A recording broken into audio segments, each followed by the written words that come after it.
Well, good evening and welcome to the beautiful William J. Hibble Sports Medicine and Performance Center here at the UCCS campus. Tonight we have a great program for you. We've divided into three parts here: the past, the present, and the future of medical tourism here in Colorado Springs. So I get to start out and give you a little background on the history, kind of the past, where we came from with medical tourism here in town. Then I'm going to turn it over to Dr. Sabuti and Dr. Lesch to talk about the great things that are happening right now.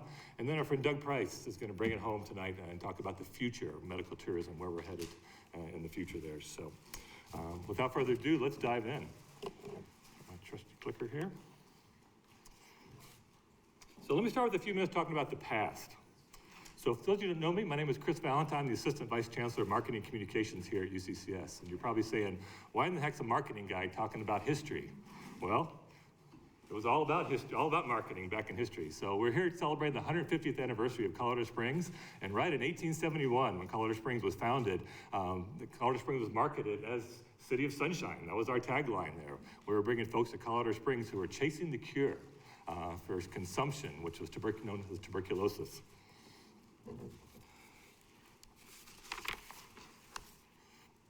So did the marketing work? Of course it did. A book in 1907 written by Galbraith said 1 in 3 people in the state of Colorado were here either chasing the cure for tuberculosis or a family member of someone who was here for tuberculosis. So a third of Colorado's population at the turn of the century were here for tuberculosis. In Colorado Springs, there were 17 tuberculosis sanatoriums around the turn of the century here in Colorado Springs. So people were coming in droves. So why were they coming to Colorado and Colorado Springs specifically? Well, at the time, the cure for consumption was sunshine and dry, fresh air, which we had plenty of here in Colorado. And as a matter of fact, we still market ourselves as 300 plus days of sunshine here in Colorado Springs. So people came. So everywhere you look here in Colorado Springs, our history of tuberculosis treatment can be seen. So we'll start out. Anyone driven on Woodman Road lately?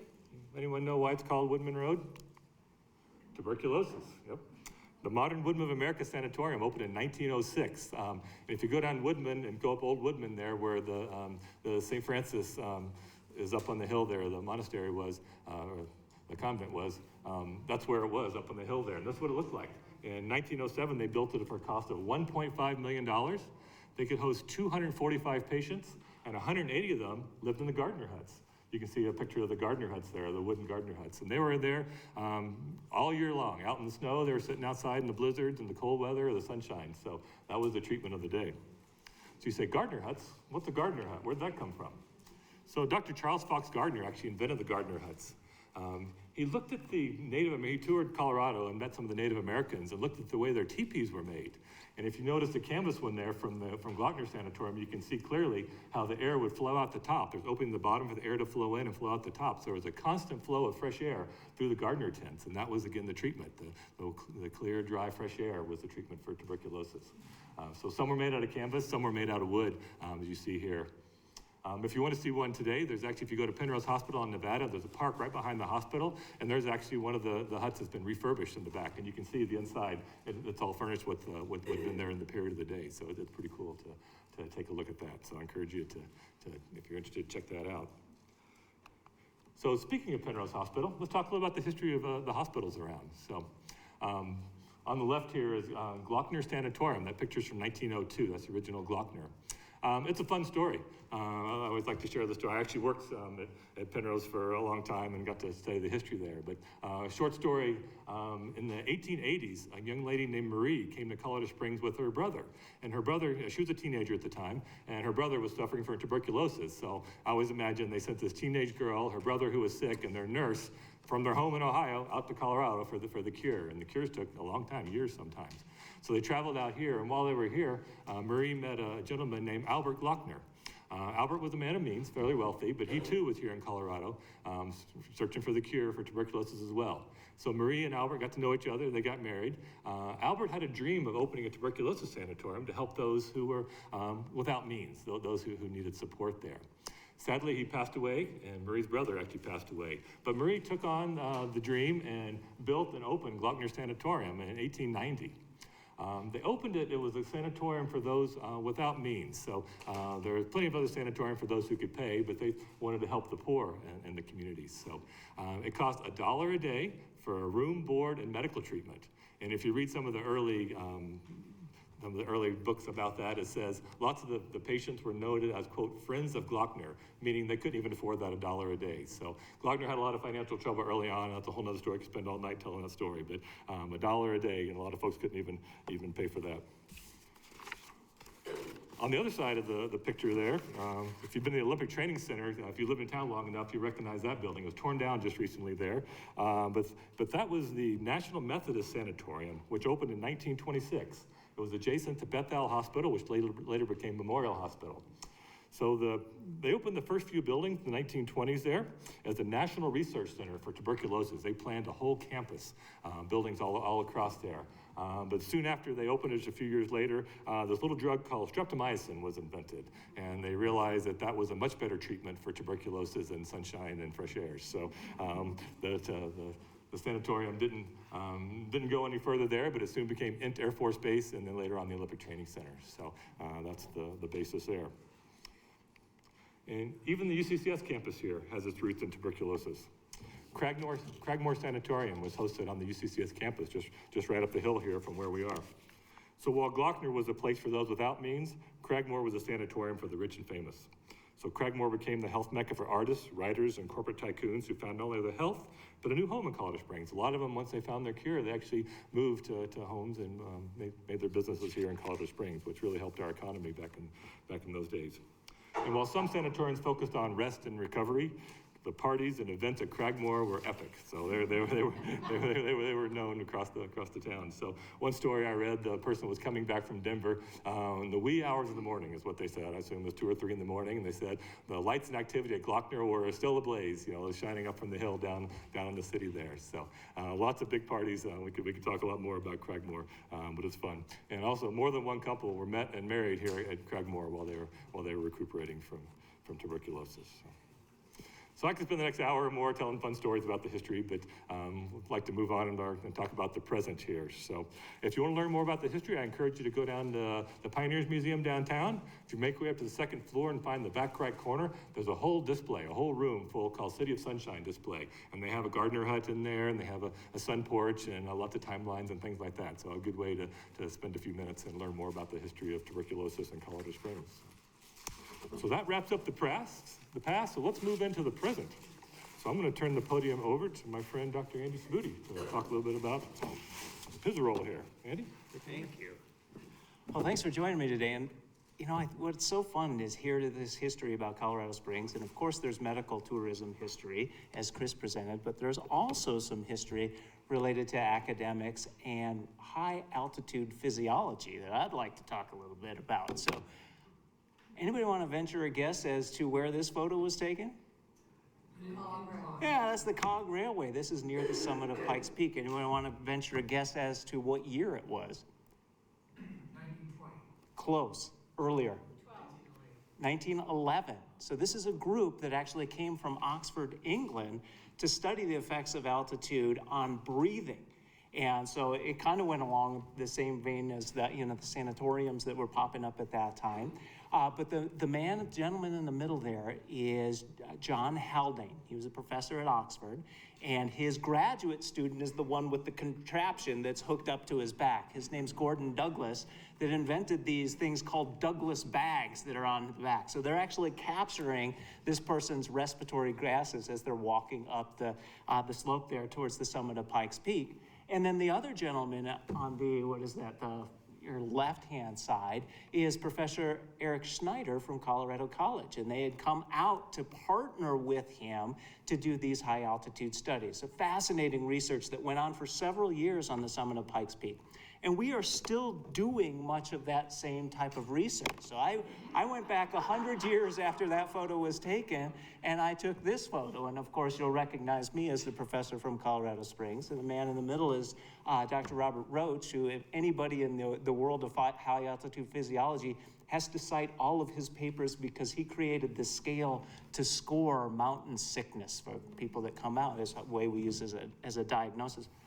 For determining whether people have mountain sickness or not. And then the other gentleman there is my graduate student that was hooked up with the Douglas bags that we still use and you saw upstairs.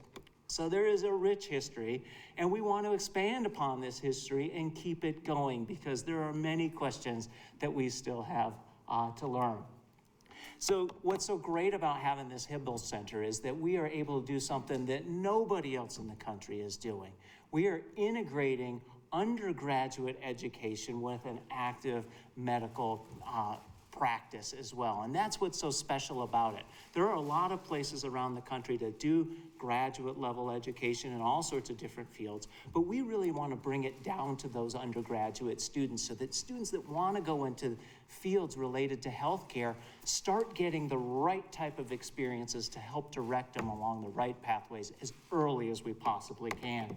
So particularly in this building, we have 2 academic departments that fall within our College of Nursing and Health Sciences. So that's the Helen and Arthur E. Johnson Bethel College of Nursing and Health Sciences. We have a Department of Nursing, and then we also have these 2 academic departments, the Department of Human Physiology and Nutrition and the Department of Health Sciences, that kind of round out all the other professions that you can kind of think of within the healthcare arena. So our goal really here is to help these students that want to become health professionals. And within the field of sports medicine or just general medicine, in general, you've got many different types of professions that these students can choose now. Not just being doctors or nurses, but there's all sorts of allied health professionals, and many that focus on sports medicine. And so certainly here in Colorado Springs and in the Hibble Center, we are going to have a very specialized niche within the sports medicine realm. And so you see all the various professions that our students can go into. And these degree programs that we have really help set the foundation so that they can move on. And what's so special then about the environment that we have here is this wonderful facility, because it truly is integrating academics with actual working clinical activities. And so all the different things that you were able to see or hopefully can see via virtual tour are kind of represented here. So clearly we have wonderful classroom spaces, we have excellent clinics, we have laboratories, and that's what I really want to stress is so much of our undergraduate education, graduate education is focused on hands-on experiences for students. Yes, there's a lot of knowledge that can be imparted in a situation like this, but it doesn't really sink in and really connect with the students until they get their hands on and actually do things. And that's why these teaching labs and the opportunity to interact with clinicians like Dr. Lesch, et cetera, is so important. So I think those are the main things that I wanted to touch upon within here. And I'll kind of end with a couple slides here, really touting the faculty and staff here. Normally you don't put a long list of names up. It's like taboo in any sort of presentation to put a bunch of words on a slide. But I think it's really critical to look at the names there and see the types of people that we have. We have clinical degrees, the MDs, the RDs, the DOs that are lifted up there. We have academic people with PhDs, but we're all sharing the same space. We're all interacting with one another, and that creates a very special academic environment for our students. And I'm going to end with one story that this just happened in the fall after the building was open. We've given numerous tours, probably twice a week I was giving tours to people who were coming from all over the country to kind of see the Hibble Center. Many were from in-state, but I remember one family in particular. They came from Ohio, and their son was looking at all the Big Ten schools, but also wanted to come out here to Colorado Springs to see the Hibble Center and see what we had going on. And I toured them through this wonderful facility, and at the end of the tour, the father of this prospective student pulled down his mask and looked at me and he said, "Wait a second. I've been to all the Big Ten schools. We went to Ohio State. We went to Michigan. You name it. None of those places have something like this. Why is this in Colorado Springs?" And the answer is very easy. Because none of those places can do what we can do. Because we are Olympic City, USA, right? We have this awesome community that is really grounded in sport and in tourism, etc. And so that is such a key piece to what we do here and why other people really can't do what we're doing, because they don't have the specialty that we do. I was at a orientation on Friday, and a director of our admissions came up to me and said, that student from Ohio, he's coming here. So that's a wonderful story, and we'll have hundreds more like that over the next couple of years. So I appreciate your time, and next I think I'm going to turn it over to Dr. Lesch to talk about the clinical activity.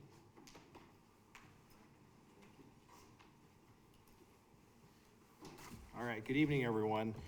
Definitely two tough acts to follow. Next time we do this, I think I'm gonna request to go first. Anyway, I really appreciate the opportunity to speak to you all this evening. I attended elementary school, junior high, high school here in the southwest part of Colorado Springs. So it's been really interesting to see the area grow and develop over the last couple of decades, and I'm excited to be back. I'd like to thank Jason Mitchler, Anna Bauer, Christina Coggins, and Chris for helping put together all the slides tonight. Really appreciate that. Nope. There we go.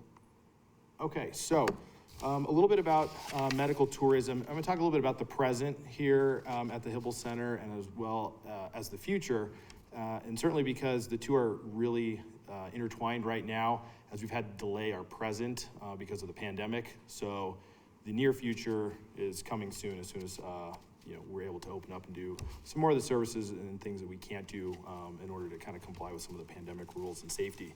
So Colorado Springs is establishing itself as a world-class destination for patients and athletes seeking the highest quality medical care, physiologic evaluations, and training programs to improve their health and performance. This is not only due to the incredible climate and terrain that we have in this region, but also because of the new healthcare facilities in the region. We have this brand new facility as well as another one that's being built in the coming years. So we anticipate a future where both recreational and elite athletes come from outside of our region to train here, and we've already seen a mix of Olympic, Paralympic, college, and recreational athletes training in our facility. But facilities will only take you so far.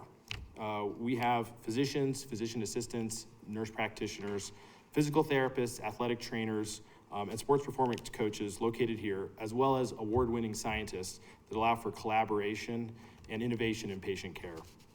I'd like to show you all a glimpse of kind of what I see as some of the future by highlighting some of our current programs here at the Hibble Center. So in this picture, we have our altitude chamber, which many of you toured already.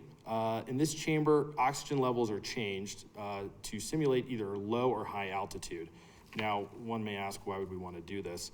And the answer is it provides a beneficial effect, training effect for athletes. So there's kind of an old saying in training that we want to live at high altitude and train at low altitude. Well, that's difficult to do all in the same day. But we can simulate that here by living at 6,000 feet. And then when you come to train, we can change the settings in the room so that you're running or cycling or using the climbing wall at sea level, which is great if you are, going to compete around the world. But also sometimes, it's nice to be able to see how you're going to perform at higher altitudes, and the convenience of being able to live and stay in town and then simulate things like the Leadville 100 race without having to drive through the mountains. Or for anyone who's doing the Pikes Peak Ascent or Marathon, you don't have to drive up to Devil's Playground on the weekend when you can just pop into the altitude chamber when it's at its higher settings and kind of simulate what things are like up at 10,000 or 11,000 feet. So currently several members of the world-class athlete program and several potential Olympians have already used the chamber. Another kind of key feature here that we've already implemented on both the sports performance side and also in the clinical side is the running assessment. So it's a 3-part running assessment. The first part involves a DARI movement analysis, which provides information on running patterns, essentially. The second part's a physical examination that can identify range of motion and strength deficits, as well as a more comprehensive understanding about how an athlete's running biomechanics are working. The last part is a video analysis on our force-plated treadmill. This allows the performance coach to identify running patterns that might affect performance or increase the risk of injury. So at the end, the patient receives a multi-page printout of the movement assessment and then a consultation set up to kind of review and identify areas of improvement. Also along those lines, for the non-runners, we are looking at advanced bike fitting. So cycling and triathlon obviously have a big presence here in the region. And we've already been contacted by racing clubs from outside the region who are interested in speaking with our sports scientists, exercise physiologists, and physicians about racing and training, how to reduce the risk of injury, and also how to just ride more comfortably. So this advanced technology will allow us to pair the right fit for the right individual and make good decisions about cycling equipment, thus optimizing kind of the cycling experience. And we can also improve comfort and performance while reducing the risk of injury. So this is something we're very excited to bring online. The next slide's an example of our racing wheelchair treadmill, and it's sort of the first real-life example we have of this collision space that we all envisioned here, where we have multidisciplinary healthcare professionals and students all under the same roof. So this athlete is in a wheelchair on a treadmill that will move and the incline can change. There's some motion capture work that can be done to analyze how they're using it. But the UCCS mechanical engineers developed a stabilizer to use with the wheelchairs. And it was kind of the first example where everything came together and also highlighted some areas for future research. So we kind of have, the present and the future colliding all at once. And part of the goal of this center is to be, a home for Paralympic athletes and athletes with disabilities where they can train and kind of hone their craft. So I'm very excited about this. Golf analysis is something that we will be having down in the Performance Center in the near future. Several components, so swing analysis, motion capture technology, and force plate testing, all to improve the game. We'll also have a specific golf workout and a skills coach that will work with golfers of all levels to kind of hone their game. Another exciting component here is exercise and nutrition as medicine. So exercise as medicine has been a program from the American College for Sports Medicine for some time. Here we're tying it really closely together with nutrition as well, and essentially prescribing lifestyle and behavior change to reduce the risk and effects of chronic disease.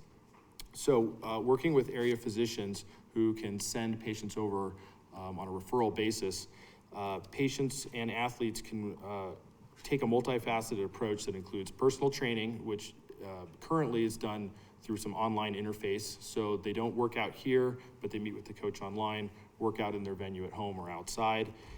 Nutrition counseling, health counseling, and it also provides accountability and support through the patient throughout the entire program, because oftentimes in the office, you get a prescription to eat healthier, work out more, but that's kind of where the story ends. So this really helps guide patients through that process. There's pre and post assessments available, and then feedback for the prescribing physician so they know how their patient's doing. Downstairs in the sports medicine clinic, which is located right below where we're all seated right now, we're looking at harnessing the body's unique ability to heal itself, to treat injuries in athletes with physical therapy and procedure-based modalities.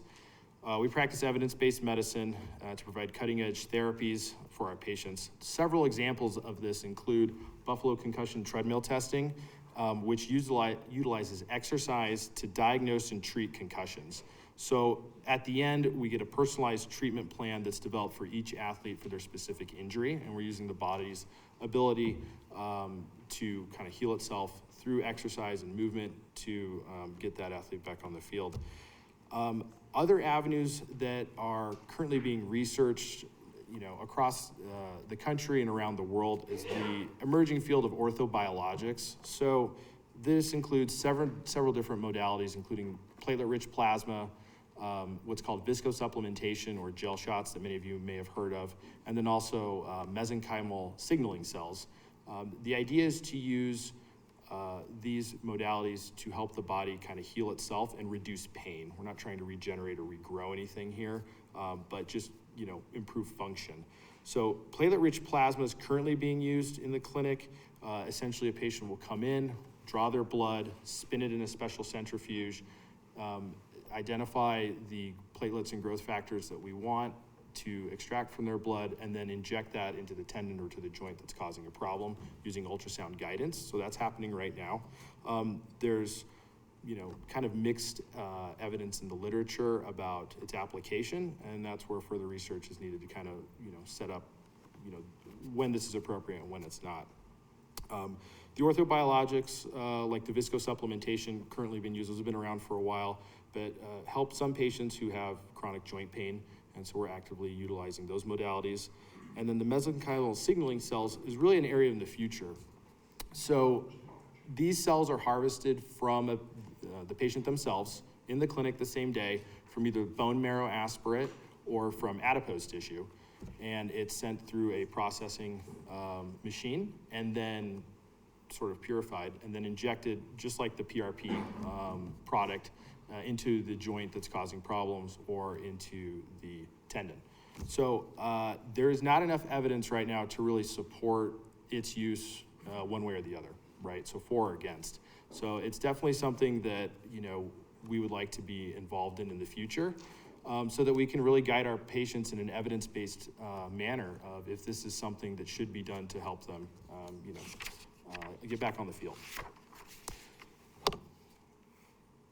A couple other things here before I change the slide. We're looking at clinical trials, including, exercise-induced bronchoconstriction or exercise-induced asthma. So to kind of further knowledge in that field. And this is a great environment to do that sort of research. And then this is a great, facility for continuing medical education. So we have great lecture halls like this one. We have procedure rooms downstairs. They can all be linked with video equipment. And so we hope to be a center where professionals from all over the country can come in and learn about new treatment modalities, whether they're developed here or elsewhere, to kind of, better the patient experience. So certainly we have a bright future ahead. The present time here is very exciting as well. The unique geographic location of Colorado Springs, along with the cutting edge research and clinical work, will make the Colorado Springs area a magnet for athletes and patients of all ages in the coming years.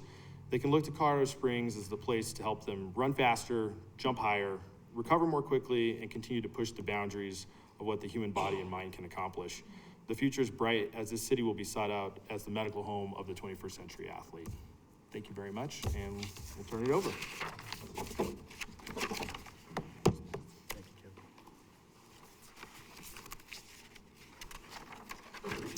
Well, good evening. It's an honor to be here. My name is Doug Price. Let me see, get this going. And I'm the president and CEO of Visit Colorado Springs. And some people say I have the best job in town, one of the easiest jobs in town, until COVID-19 invites us all and reminds us of how fragile the world of tourism is. So tonight, I want to talk a little bit about the future. I want to talk about trends in medical tourism. And I want to start by talking globally with you a little bit about why do people even go do this and travel to have procedures done? There are new destinations that are popping up all over the world in health, wellness, and sports performance. One of the reasons that people leave the US for procedures, number one, is that there's great access to them. They are out there, they're plentiful, you can get access to those. Secondly, cost. In many cases, it can be 1/10 the cost to have a procedure done around the world as it is here in the United States.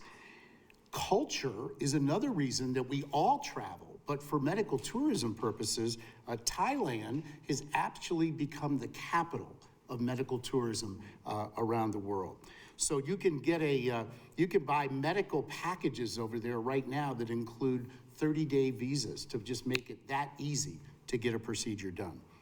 But one thing that is interesting in terms of what the experts say you should keep in mind if you're going to do anything for medical travel tourism, but particularly globally, your main surgeon might very well be board certified, but lots of the support staff, the nurses, the anesthesiologists, they may not be up to the standards that we hold people up to here in the United States. And as I've looked at this, one of the things that we know is important is follow-up. Follow-up is so critical to any procedure that you have done. And the transfer of medical records from a foreign country to the United States is the type of thing that people really have to look at and consider before you go do something like that. So let's take a look at what, from a medical tourism standpoint, what I considered the game changer.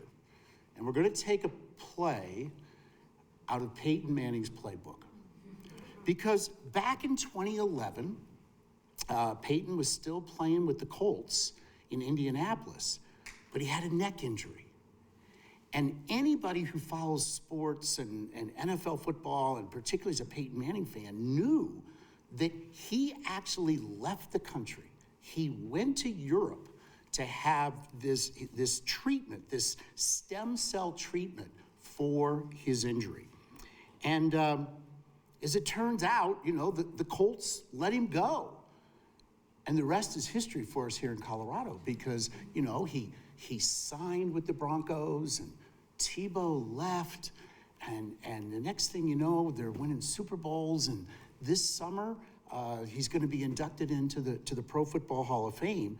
And yet, you know, Peyton was one of those people who chose not to have his procedure done here in the United States. And we're going to talk a little bit more on Peyton later. But I've been asked tonight to talk a little bit about City for Champions and as it relates to both the present and the future as to what's going on here in Colorado Springs. C4C, which we call it affectionately, it's 4 different projects in 5 distinct venues that will attract visitors to Colorado and specifically to Colorado Springs. C4C really builds upon the history of Colorado Springs as a health destination, a training ground, and sports and fitness hubs. The projects are all funded by the state and local tax incentive financing, as well as corporate sponsors, private donors, naming rights, and public-private partnerships. So let's take a look at what some call the crown jewel. I guess I call it the crown jewel because the state of Colorado has told us, if you don't build this, if you don't build the Olympic Museum, there is no City for Champions. There is no Regional Tourism Act. And so, number one, if you have not been inside yet, please do so soon. Of course, it's going to highlight, you know, special stories of Team USA athletes. But for this particular audience, I was thinking about it, and you can spend over an hour just in the lab. Okay, the lab itself has these 4 different areas dedicated to Olympic and Paralympic athletes. And it's kind of the evolution of technology and medicine and how athletes have partnered with companies to make equipment even better. So you literally can spend a whole hour in there. And I also think, you know, at the end of your tour through the Olympic Museum, there's a film. And of course, you know, the film is touching in many ways, but Dick Fosbury in particular is highlighted in this film. And one of the things that he says was, I was a failure at the high jump. He just couldn't do it. And so he invented what he called the Western roll, which was an improved way of high jumping. And he became, you know, not only competitive, but in 1968, he won a gold medal in Mexico City doing the Fosbury flop. And to me, it's just an example of innovation, risk-taking, and pushing boundaries that you'll experience when you go to the museum. So I encourage you to go do that.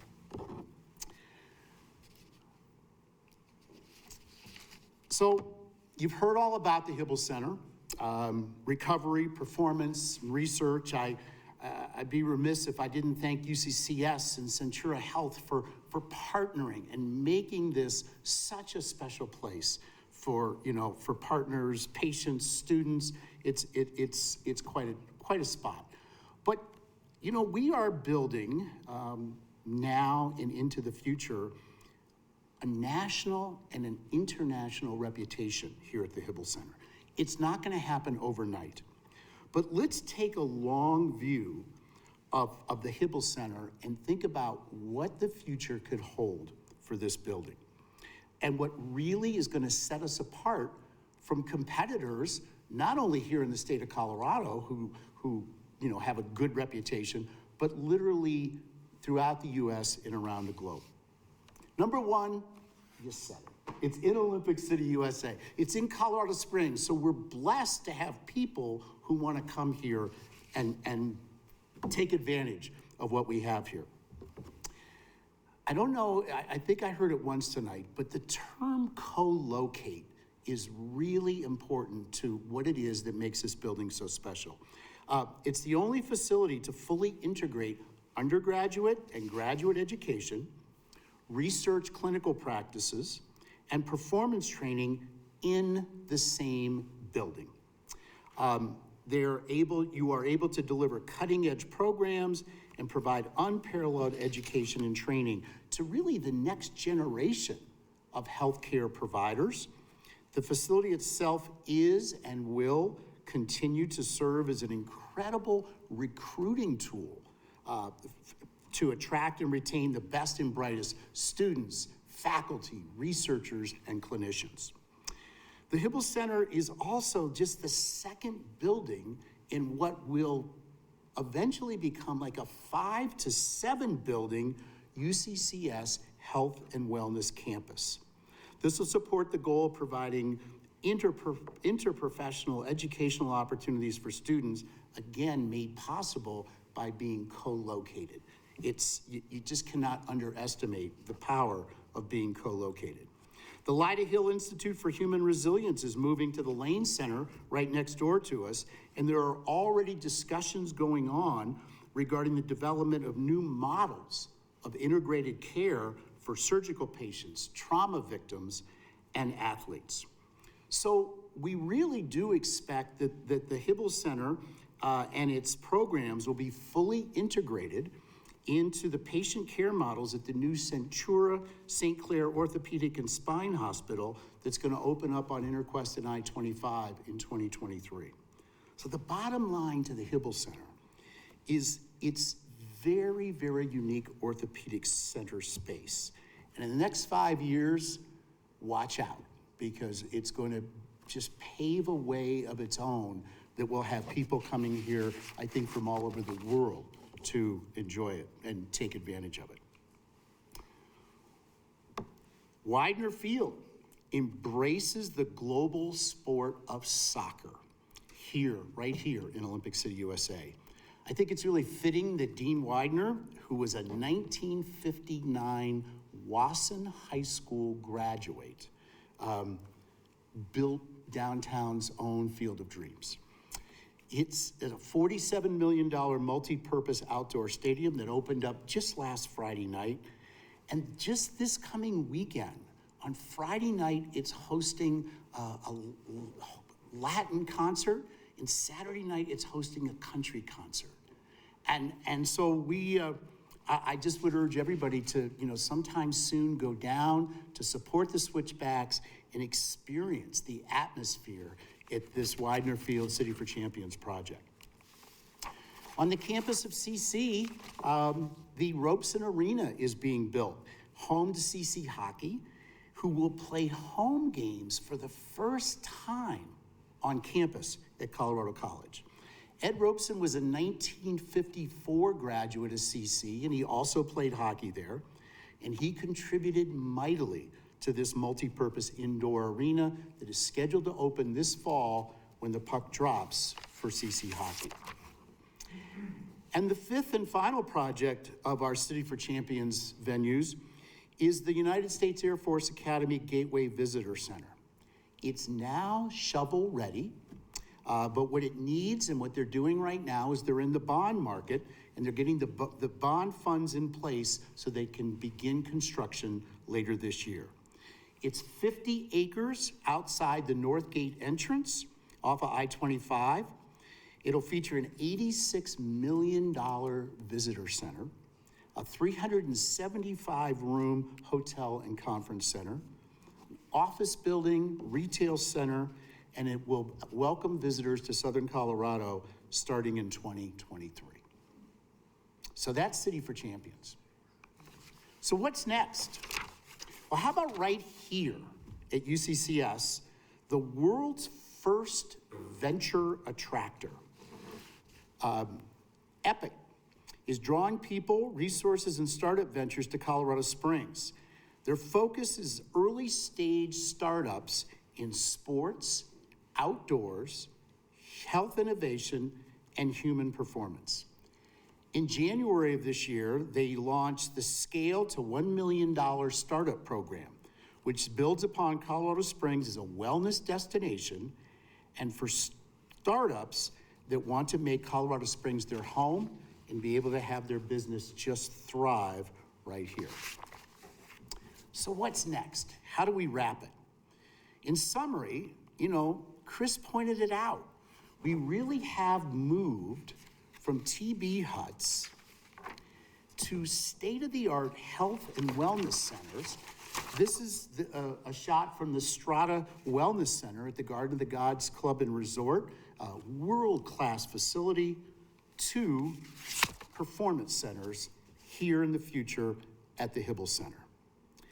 The vision is for future Peyton Mannings to not travel to Europe, but to come here to Olympic City, USA, and truly benefit from the Olympic values of excellence, friendship, and respect, and the Paralympic values of courage, determination, inspiration, and equality.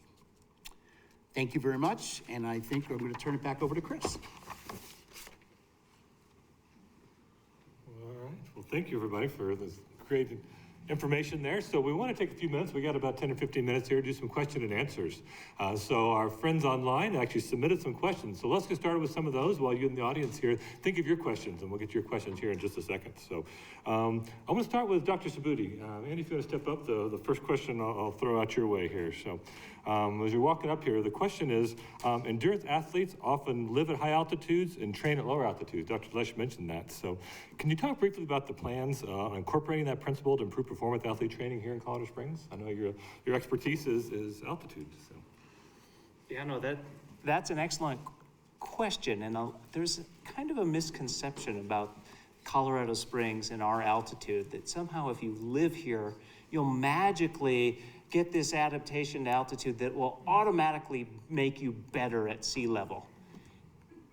Sorry to burst any bubbles there, but that's probably not entirely true. It is true that athletes do come to altitudes to seek out living here because you get a hematological boost. You generate more red blood cells, and that can help carry oxygen. Usually you see the major adaptations to that a little bit higher altitude, but Colorado Springs is enough to see a little bit of a boost. The problem with being at this altitude, though, is you can't exercise as hard. And so what we do, and as Dr. Lesch pointed out, is the rooms that we have, we can put extra oxygen in those rooms and simulate the sea level environment so that the people training around here, they can come in there and get actually a harder workout than they normally could. So that's one benefit that we have. Another example, as Dr. Lesch pointed out earlier, is that some of our athletes are training for higher altitude events. If you're training for the Pikes Peak Marathon. In fact, just this afternoon, I had the world champion mountain runner in the altitude chamber training at 13,000 feet. He did an hour-long workout in there today because still at 13,000 feet, you can't really run and do some of the things that you'd like to do because the snowpack is still there. So throughout the winter months, people can get a jump on acclimatization to altitude. And you think of mountaineers and those types of people that want to go climb big mountains. They can come here at any point in time during the, calendar and actually get to those altitudes where sometimes that's not attainable. So there's many different uses for the altitude rooms and the altitude training. Does that answer it? Perfect. Hopefully. All right, I guess I should ask you guys. Does that answer? Thanks. Perfect. Dr. Lesch, next question is for you that came from one of our viewers here. As you're walking up here, what would the role of alternative medicine, such as acupuncture science and healing sciences, so how does that impact the work you're doing? Okay. That's an excellent question. So we certainly, in both my general and sports clinical practice, get a lot of questions about alternative medicine. So my general rule of thumb is that as long as we're not, inhibiting something that we're doing that we know is going to help you. So we look at medications, right? Some herbal supplements interact with medications or cause liver, kidney problems. So as long as if we don't have an adverse reaction and it's not cost prohibitive, then I'm generally okay with it. So take something like acupuncture, right? There can be some potential reward for a patient, and the downsides, if it's done by somebody who's knowledgeable and trained in the field, are very few. So I think in that case, that's a reasonable thing to try. Maybe not first line, right? So if you hurt yourself, it may not be the first sort of treatment modality we go after. But as we progress through different modalities and things work or don't work, or you have chronic problems that aren't responding to conventional therapies, then certainly things like that are reasonable to do alongside or in conjunction with the evidence-based sort of practices that we already have. As far as the healing question, I'm not sure exactly to what that references, but I think anything is worth studying, because if for nothing else, it can be a safety issue. So a lot of supplements that hit the market aren't well tested or well regulated, and so we don't know how those are going to interact. And just because something is over the counter or it's not prescription doesn't mean it can't harm you. So I think anytime we have the opportunity to improve patient safety and any additional medical knowledge, then it's definitely something that should be researched. And we can't ignore things that were done in the past. And a good example of that is cupping, right? That may have come to the forefront after, I think it was either the 2008 or 2012 Olympic Games, when everybody had kind of the bruises, the swimmers, you'll remember that. Well, that was done a long time ago in ancient Eastern medicine. And now, instead of using a glass cup and a flame, which is probably not the safest way to approach that, we have, plastic cups and suction, and we actually do that downstairs. So it's, kind of old is the new. So I think that looking at anything that might be helpful is important, and then just establishing the safety parameters and efficacy as well. So, all right, next question.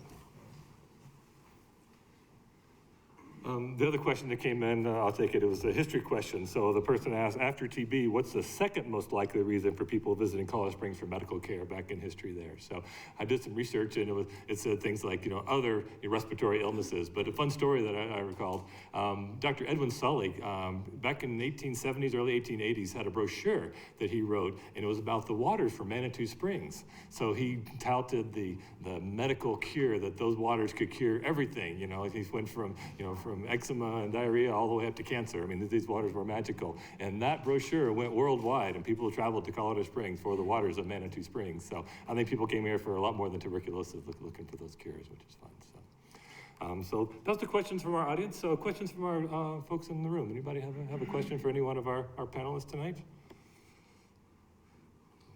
All the hands are coming up. So let's start back here. Go ahead. I know that tuberculosis consumption was a major cause of tourism in Colorado Springs. Is there a possibility that the respiratory aspects of the COVID virus will cause people to want to come to this high, dry climate of Colorado Springs? Oh, that's a great question. Dr. Lesch, as a physician, do you have, I know that's not your area of expertise, so thoughts on COVID and altitude in the dry climate? Yeah, unfortunately, COVID is becoming all of our areas of expertise. And certainly, actually, in the sports medicine world, as we deal with the cardiac complications and return to play, it's become something we've all had to become very knowledgeable about. I think, to answer your question, it will be important to see what happens over the next several months to years for patients with the long haul type symptoms. So I think, based on patients who recover quickly, coming to Colorado Springs, probably not a lot of benefit. But time will tell as we have some of these, long haul patients with symptoms that don't go away, what kind of environmental effects, we see with those symptoms. We know that asthmatics, for example, and COPD patients, do worse in certain environments. So, it may be a case where a dry, arid climate is helpful for some patients with those long haul symptoms. And I mean, the long haul symptom list is very long. It's anything from ringing of the ears, nerve pain, dizziness. So time will tell, but I think it's, something that potentially could be beneficial. We just don't know. It's a little too early, to see. I haven't seen anything in the current medical literature about altitude and humidity really affecting recovery. But the medical literature is expanding exponentially on this topic from week to week. So I think it's a really good question, though. Asthmatics have certainly benefited from Colorado's climate. Right. Yeah. So I think there's some potential there. And next time I bump into one of our ICU pulmonary critical care physicians, I'll have to ask him and see if I can get a little better insider info for you. Good question. So I think that's another hand over here. Go ahead. This question's for Doug, Okay. and I hope I'm not putting you on the spot. Mhm. Can you put any data or numbers, either job numbers or tax revenue numbers, or money that will come into the city kind of around this medical tourism? Heads and beds, things like that. Have we studied those kind of dollars at all? So the question is around the financial impact of people traveling to Colorado Springs. So I'll turn that over to Doug. Thank you, Jen, for putting me on the spot for data. I have not seen specific data for medical tourism coming to Colorado Springs. Jim, kind of to your question and your point, everything is changing right now. And to me, the most important part is we are poised for recovery. We all these projects that are happening and the COG and the new Summit House on top of Pikes Peak and remember at the depths of October when the numbers were going up again, Southwest Airlines said, we want to invest in Colorado Springs. So to me, the most important part is that for people who do choose to come here for medical tourism purposes, it's going to be easier to get here. And we've got world-class facilities, and we have, more hotels being built. We have more attractions. There's more things to do. So, Jen, I believe that we will be able to measure it. I know that so many of these attractions in the Olympic Museum is just an example. You have to reserve your space, and when you reserve your space, we know where you're from. And it's not that they'll necessarily know where you're staying, but we are able to put dollars against the value of someone's trip based on how far they've come and how long they've stayed. So we'll be able to do that, but we're not there just yet. We have time for one or two more questions. Any other questions from the audience here? All right. Well, with that, let's go ahead and wrap up tonight's formal presentation. So thank you for joining us online. We appreciate it. Thank you for joining us in person, those of you who could. And that concludes tonight's program. Thank you so much.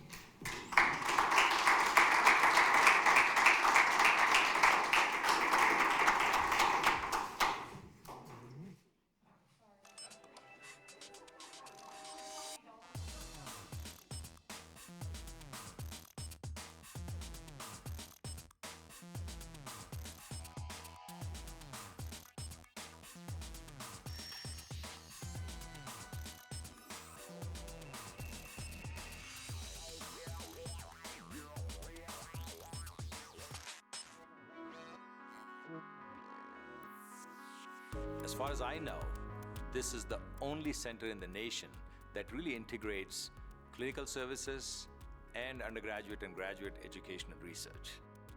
The Hibble Center is a result of leadership from two pillar organizations, UCCS and Centura Health, recognizing an opportunity and a need for this community and coming together to make something very special happen.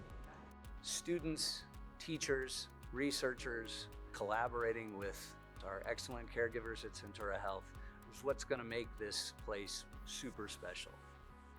We've traveled the world, looked at all the wonderful sports medicine facilities, and can say that this is really the only true facility that brings the academics and the clinical piece under one roof. If you look at the two organizations, UCCS and Centura, they've been long-term partners in the community, very committed to the Colorado Springs community, and I can't think of a better partnership. We found with Centura Health a shared vision and a commitment to create a sport medicine performance center that integrates undergraduate and graduate education, which is geared towards experiential learning as well as research. I would define sports medicine as a comprehensive care of athlete. The Hibble Center has everything you could ever want as far as an athlete or an active person, as far as equipment, personnel from athletic training staff to performance coaches to physicians, state-of-the-art radiology, MRI, ultrasound, real-time x-ray, everything you could want in a one-stop sports medicine center.